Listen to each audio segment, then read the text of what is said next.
at a brisk speed upon the surface of the ocean realm, which gives way temporarily to the land, as it does in many places within this single sea that rounds the world. From this sea, in other days, men emerged from wooden ships. Having no doubts about the existence of God, they thanked him for safe passage, with gratitude as great as the waters they had crossed. They built colonies in the name of the British Crown, and in time they founded a new nation, stretching from the chill of Canada to the warmer strands of Florida. The men of the new nation spoke the English tongue. Farms blossomed within the wilderness, and cities grew from coastal villages and inland clusters. And still they further grew to create this world that belongs to the present generation.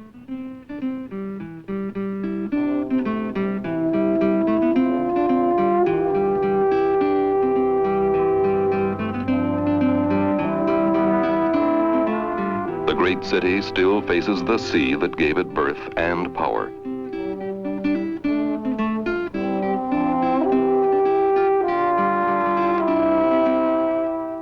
See the familiar city then in the light of time, our own time and the time to come, the time that brought us to where we are this very minute, strong upon a troubled earth, only as we are strong upon the sea. Power, we have discovered, is more than force, military or naval. Power is also the ability to build the good life from raw resources of the earth. Power is at once thought and capability and action. Such power built an American civilization for free men from Mother Europe across the sea. The sea, one and indivisible. A highway for peace, a battle sea for war, the single realm of ocean.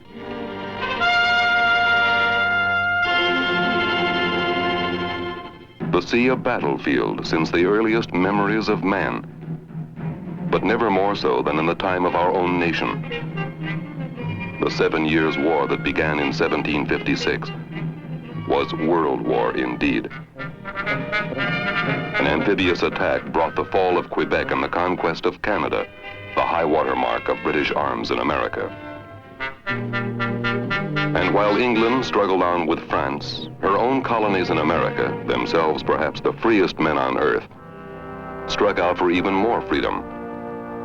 At sea, Britain had 28 warships with over 500 guns and 5,000 men at ports between Halifax and Florida. True to her sea doctrine, she commanded the American coast, keeping her own sea lanes open and closing those of the rebellious colonists. The colonial navy consisted of a few frigates from individual state navies. Averaging 125 feet in length, they mounted 4 to 12 pounders. 4 of 13 contemplated frigates were destroyed on the stocks to prevent capture. Others were captured, driven ashore, or sunk. The same for many of the new nation's converted merchantmen and privateers. At war's end, our America had no more than 2 ships larger than a schooner. It was sad going. True enough, there was the stirring episode in English waters off Flamborough Head in 1779, when John Paul Jones doggedly held on to and finally beat a good British man-of-war, Serapis.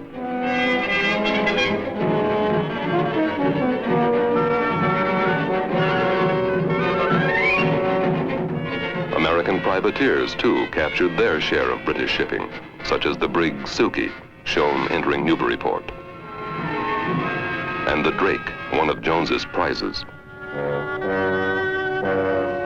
For all that and other courageous actions that were to found the American naval tradition, it was French sea power, anxious to even old scores, that turned the tide of war, the year 1781. British General Lord Cornwallis, out to conquer Virginia, mustered 7,000 men just off Chesapeake Bay at a place called Yorktown. A despairing Washington found fresh hope from the new American Republic's first friends, the French, who sent their fleet from the West Indies. It was to be one of the few times in history when France, not England, ruled the waves.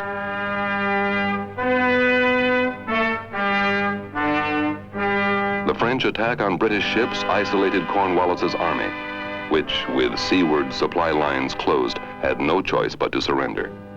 Thus, even during its birth, the new nation learned never to forget the prime mandate of survival: be strong upon the sea, if you would be strong upon the earth.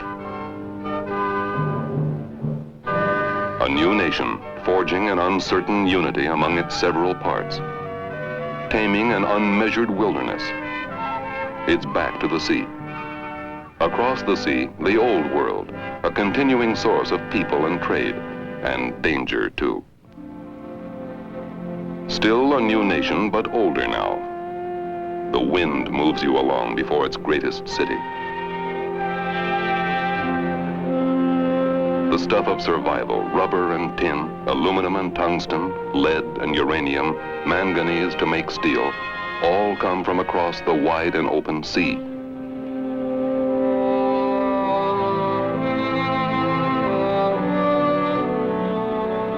The new nation, growing older, needs some 70 vital materials from other shores of the single sea.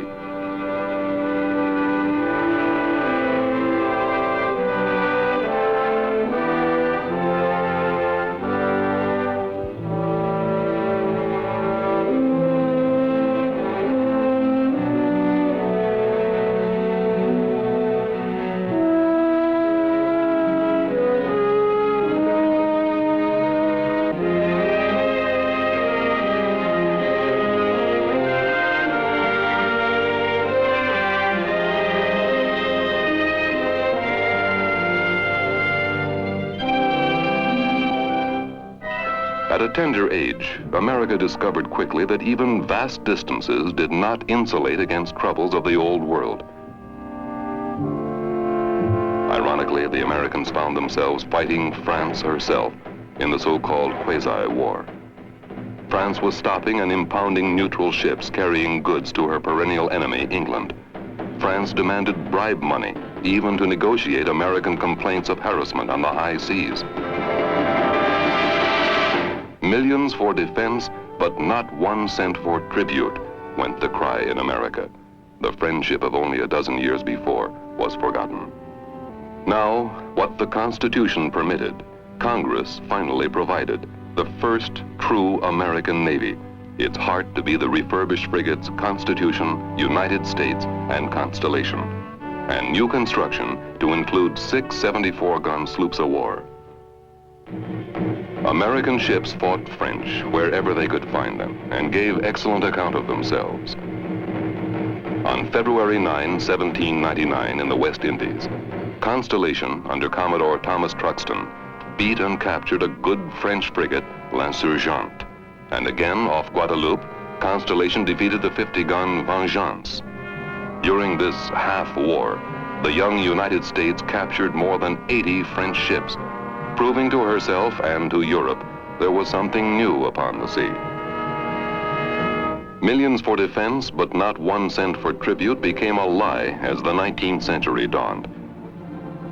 Our new nation was paying 1/5 of its total revenue in ransom to the Muslim states of Morocco, Algiers, Tunis, and Tripoli.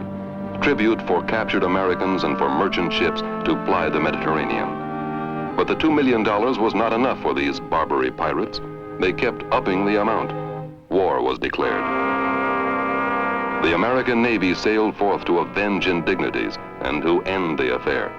Unfortunately, the frigate Philadelphia ran aground and was captured by the pirates. Under Commodore Edward Preble, the Navy attacked the forts of Tripoli.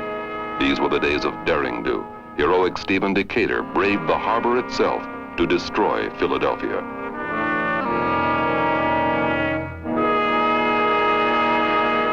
The ketch Intrepid was loaded with explosives to blow up fortifications in the harbor, but it fired prematurely, killing the 13 volunteers who took her in.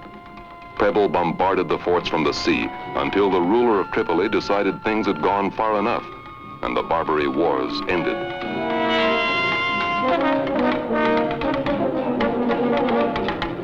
They had given the new nation a spark of pride, and they gave the new Navy sea fighters hardened in battle, a litany of heroes: Preble, Decatur, Bainbridge.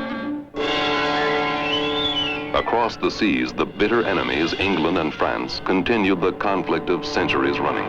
It now raged into full crescendo with the rise of Napoleon, who, for all his small size, was likened to an elephant because of his prowess on the land. Britain was likened to a whale because of her strength at sea, symbolized most effectively by Admiral Horatio Nelson.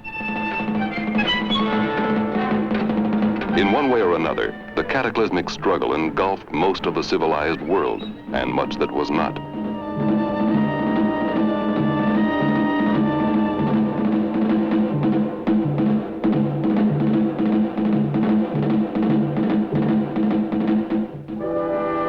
Then at Trafalgar, Nelson ended the French dream of power on the sea at the cost of his life.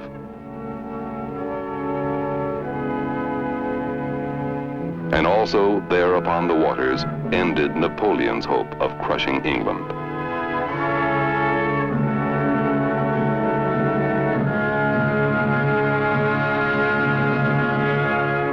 America was caught in the middle of these so-called Napoleonic wars. Our War of 1812 with England was, in British eyes, but a minor aspect of the gigantic struggle against France. The British bottled up our coasts down to the last inlet to prevent our trading with France. Even our coastal shipping was halted.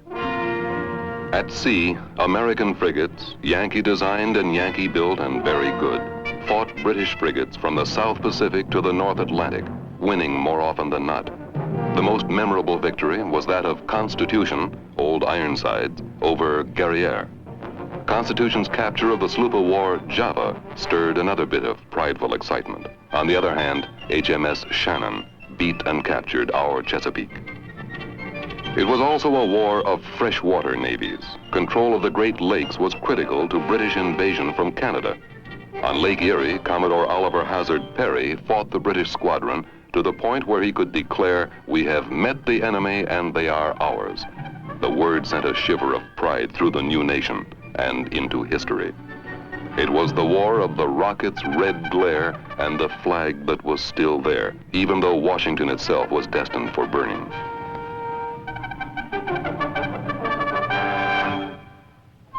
Jackson's victory at New Orleans actually came after the conclusion of peace with England.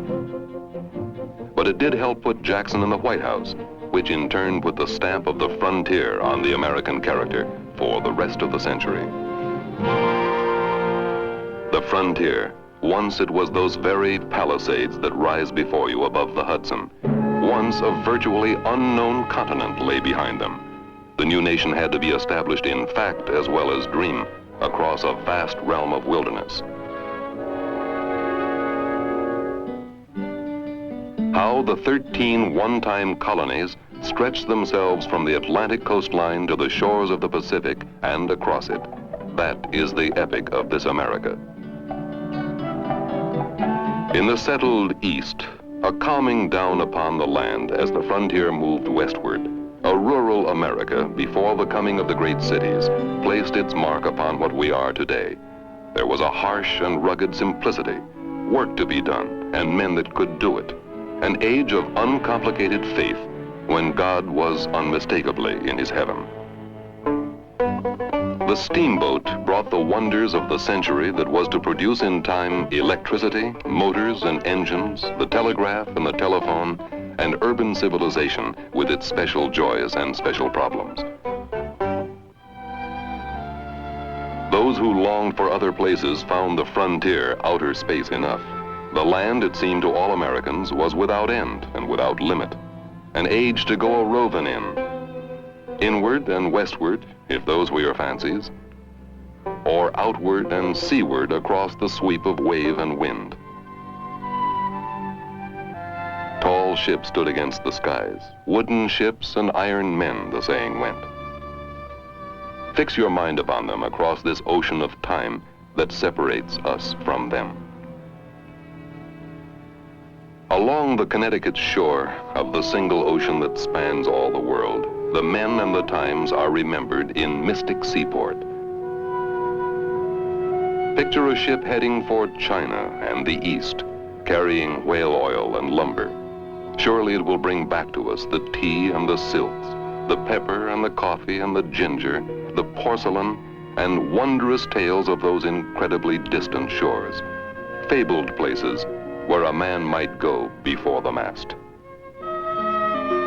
The port is the gateway to adventure. Rig the ships to entrap the trade wind.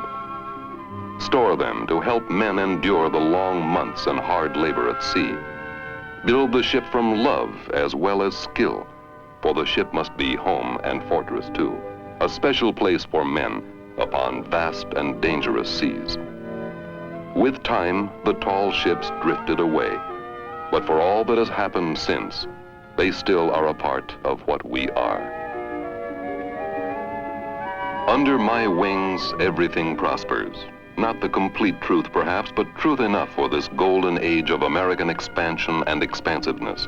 American wealth multiplied many times, making more to protect upon the seas of the world. So the Navy grew apace from the battered but exhilarating experience of 1812. The Navy protected by reputation and by deed a seaborne commerce that quintupled between 1815 and 1860.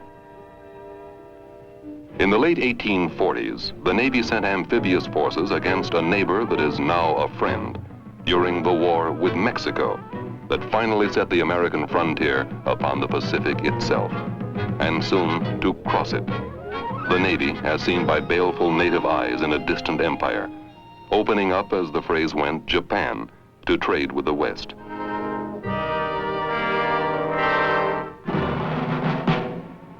Then long smoldering tensions in American life burst into flame in America's great war with herself, a war that raged over homeland, sea, and river. At sea, it was a war of blockade and counter-blockade, of running the gauntlet of ships to get materials of war through, the North finally isolating the South from vital arms and supplies and from the trade that would pay for them. The South raiding northern commerce at sea. For 4 hours on a memorable day in the history of the sea, 2 ironclad fighting ships fired upon one another. Virginia, formerly called Merrimac, mounted 3 9-inch Dahlgren guns, 2 6-inch rifles and broadside, 2 7-inch rifle pivots, top speed 4 knots. Versus the Monitor, perhaps the most original design thus far in naval architecture, so new that 40 innovations in her could be patented. Monitor mounted 2 11-inch Dahlgren smoothbores in a revolving turret. At day's end, Virginia was damaged but repairable. Monitor hit but not badly hurt. The message needed no belaboring. War upon the sea was destined to be different. The ironclads were here to stay. And to this war came other devices that were to shape all war to come. The underwater mine, the tentative submarine. Nonetheless, iron men in wooden ships had their last fling at glory. The North occupied one after another the southern ports between Virginia and the Rio Grande.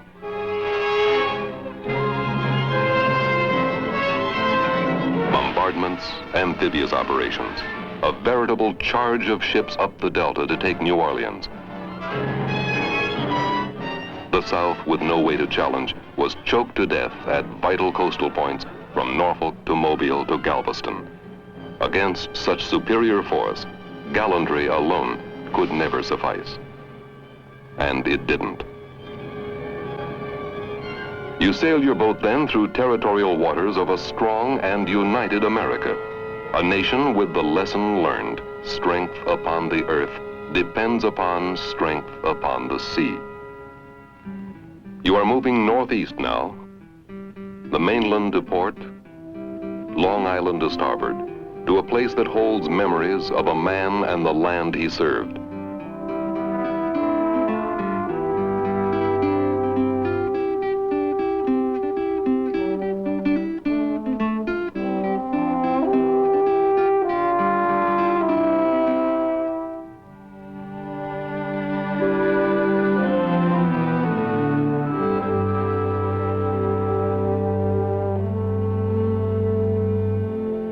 A man to remember. His era gave birth to ours. The charge up San Juan Hill, the time of Dewey and Manila, of the 6-hour battle that made the United States a world power. We won the naval war with Spain, and the struggle told us much about modern navies. We had a lot to learn about accurate firing, damage control, global logistics, amphibious operations. Against a tougher foe, the experts reasoned, perhaps we might have lost.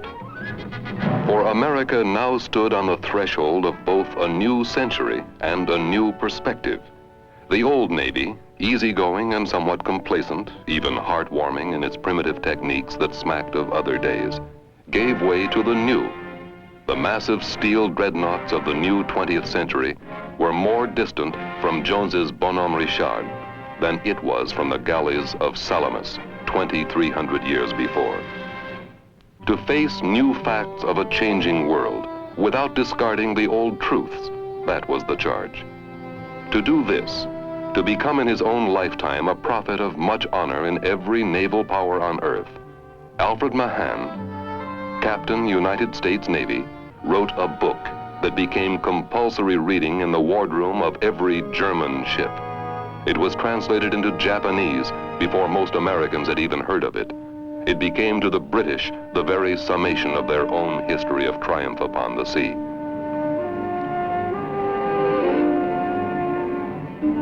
Britain, Mahan wrote, was great because her people were great, and because her people could see that their island geography dictated use of the sea. They understood that the sea could bring nourishment or destruction according to how they took advantage of the sea and made it work for them. Mahan saw his own America in the same position with the same opportunities. America, too, had an energetic, talented, courageous people with a government that could get things done. His republic also was a kind of island, bounded as it was by the sea on 3 sides and friendly countries on its borders. America, an island, but the world's most powerful in its potential. She needed, however, a canal to make one the naval and commercial power of Atlantic and Pacific. She needed bases far from home shores to refuel and to supply her ships, and she got them one by one. For by now, America had a mighty global stake to protect. Her people coming and going to and from the wide earth.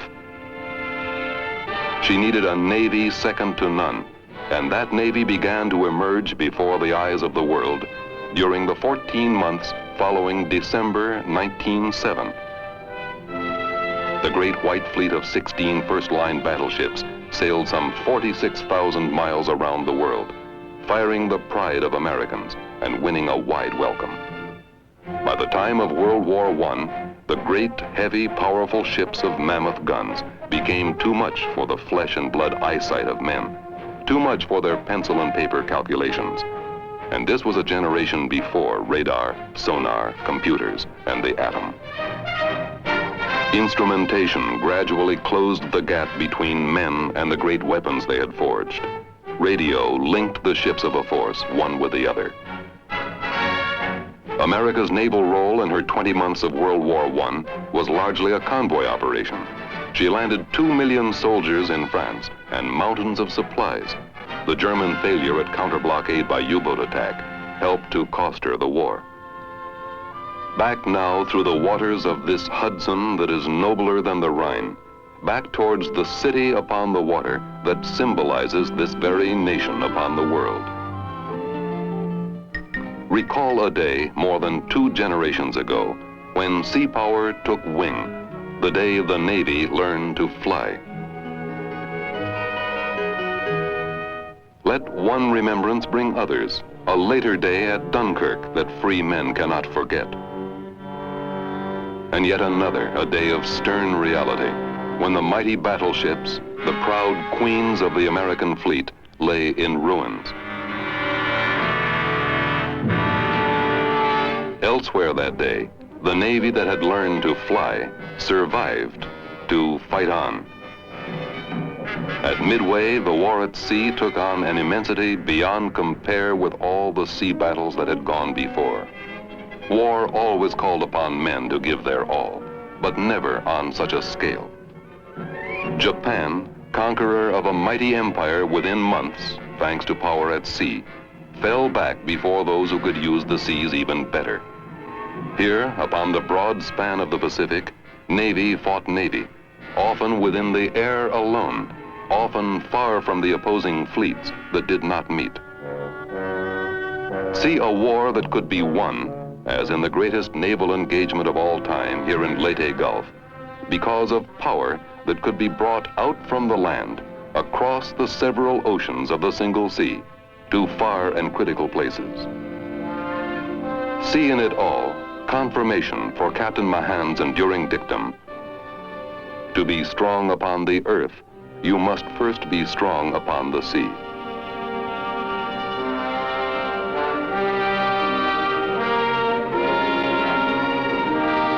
Hard ahead of you, the city upon the sea, in a nation upon the sea, a nation whose very life finds sustenance in the sea.